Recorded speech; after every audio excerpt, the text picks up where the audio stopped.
Oi pessoal, meu nome é Marcele Dantas e eu sou advogada do time tributário do Molina Advogados. E estou aqui para falar um pouco sobre criptomoedas, ativo ou forma de pagamento, o que você precisa saber. Quem aqui não se deparou com essas manchetes ao longo dos meses passados? Tesla aportou 1,5 bilhões de dólares em bitcoins e anuncia que aceitará na venda de carros. Ou Elon Musk anuncia que suspendeu a decisão de tais compras.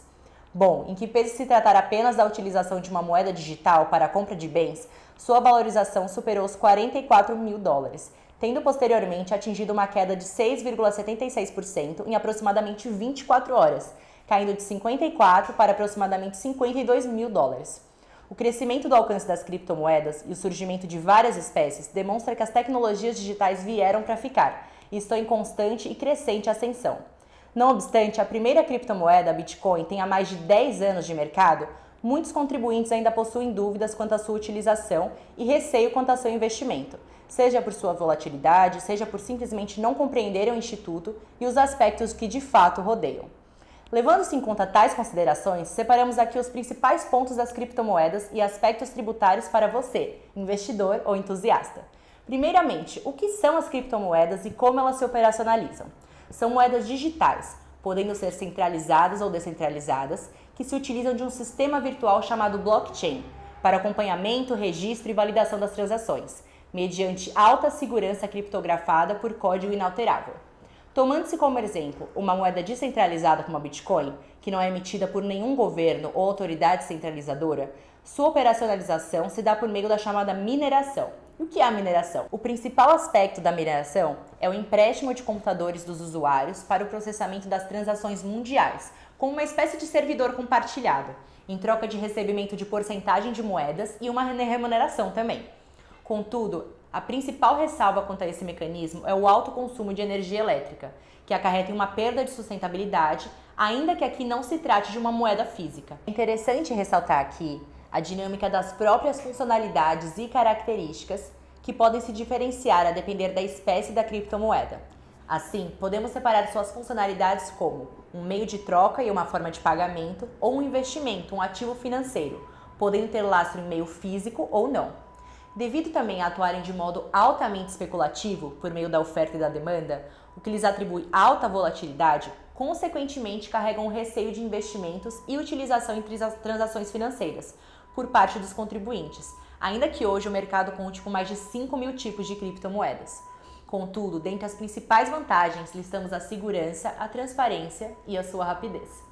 Agora, sobre a ausência de regulamentação e tributação vigente no Brasil, nós ressaltamos que a Secretaria da Receita Federal, por meio da Instrução Normativa 1889 de 2019, classificou as criptomoedas como sendo a representação digital de valor, denominada em sua própria unidade de conta, cujo preço pode ser expresso em moeda soberana, local ou estrangeira, transacionado eletronicamente com a utilização de criptografia e de tecnologia de registros distribuídos, que pode ser utilizado como uma forma de investimento, instrumento de transação de valores ou acesso a serviços, e que não constitui moeda no curso legal. Entretanto, de fato, até então não foi regulamentada com clareza a natureza jurídica das criptomoedas. Seriam elas ativos financeiros, moedas de fato ou apenas um meio de pagamento? Elas se classificariam como uma moeda corrente, um valor mobiliário ou uma commodity? Isso porque no mês passado foi proferida uma decisão que determinou a penhora de criptomoedas para um pagamento de dívidas trabalhistas, ou seja, mesmo que ainda sem regulamentação nesse caso, entenderam que as criptomoedas são um ativo financeiro e não um meio de pagamento. Aí fica a dúvida. Bom, para além do conceito jurídico, também não temos uma regulamentação tributária definida, abarcando inclusive as hipóteses de mineração e a permuta de moedas digitais.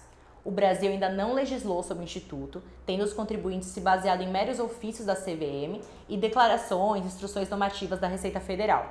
Todavia, o que você, investidor, nesse momento precisa saber é: primeiro, há basicamente 3 formas de obtenção de moedas digitais, sendo elas por mineração, por compra e venda por plataformas, que são as chamadas exchanges, ou alguém que as detenha, ou também aceitando-a como forma de pagamento. É necessário a declaração em DIRF, que seria o Imposto de Renda da Pessoa Física, caso suas aquisições de determinado criptoativo seja igual ou ultrapasse R$ 1.000, pelo valor de custo, mediante códigos específicos criados recentemente na ficha de declaração de bens e direitos. No mais, há também a obrigação de reporte mensal pelas corretoras das movimentações mensais de suas plataformas, bem como pelo contribuinte quando as operações não forem realizadas em exchange ou quando realizadas em exchange domiciliada no exterior. E, em caso de venda de moedas digitais que ultrapassem R$ 35 mil ao mês, haverá o recolhimento de ganho de capital às alíquotas progressivas de 15% a 22,5%, que deve ser feito até o último dia útil do mês seguinte ao da transação, no Código de Receita número 4.600. Embora haja 4 propostas legislativas em trâmite, atualmente nenhuma delas avançou a ponto de apreciação pelas casas.